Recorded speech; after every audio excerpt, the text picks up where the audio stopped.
L'inébranlable soldat de plomb.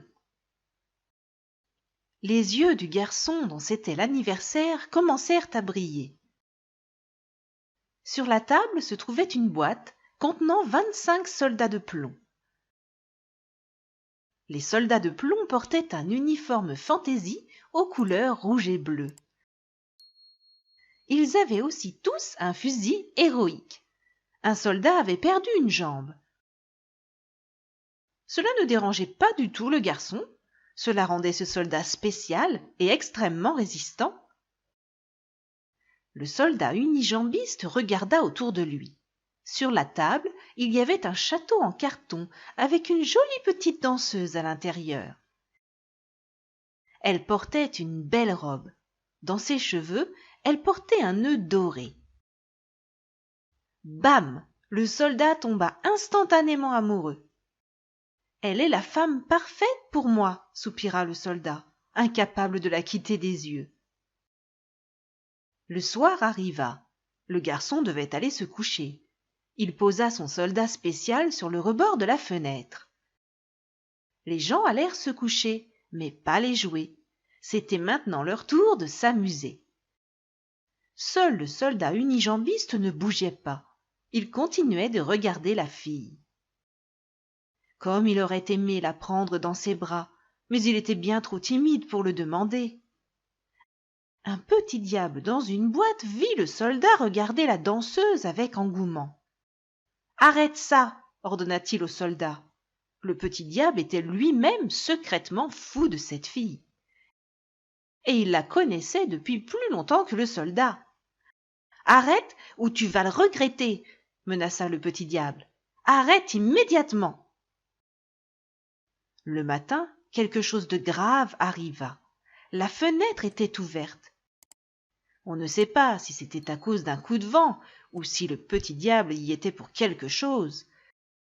Le soldat de plomb tomba du rebord de la fenêtre et atterrit sur le trottoir. Le soldat resta là, et comme si ce n'était pas assez grave, il se mit à pleuvoir. Deux garçons virent le soldat et l'emmenèrent. « Faisons un bateau avec du papier !» cria l'un des garçons tout excité. « Puis nous mettrons le soldat dedans et le laisserons naviguer dans le caniveau de la rue. » Aussitôt dit, aussitôt fait. Le soldat de plomb navigua avec le petit bateau dans l'eau de pluie qui coulait à flot, le long du trottoir jusqu'à l'égout. Un affreux rat l'y attendait. « Tu dois me payer pour naviguer ici, » siffla le rat. Mais le soldat n'avait pas d'argent et réussit courageusement à s'éloigner du rat à toute vitesse. Le bateau en papier était de plus en plus mouillé. Il naviguait maintenant vers la mer. Finalement, le bateau ne pouvait plus contenir le soldat. Le soldat de plomb coula lentement au fond de l'eau. Là nageait un très gros poisson. Group, group, et le soldat de plomb avait disparu. Le poisson pensait que c'était un bon casse-croûte. Mais l'histoire ne s'arrête pas là. Le poisson fut attrapé et vendu au marché. La mère du garçon s'y rendit. Elle allait préparer quelque chose de savoureux ce soir-là. Et c'était un bon poisson. En préparant le poisson, elle trouva le soldat de plomb. C'était assez surprenant. Le garçon était ravi d'avoir retrouvé son soldat de plomb, qui était lui aussi très heureux. Maintenant qu'il avait survécu à tous ces dangers, il osa demander à la danseuse de l'épouser. Le garçon les avait aussi mis très près l'un de l'autre. Le petit diable vit cela et fut choqué.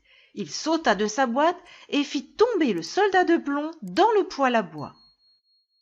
Il heurta aussi la danseuse. Elle tourna sur elle-même et tomba dans les bras du soldat. Enfin, ils étaient ensemble pour toujours.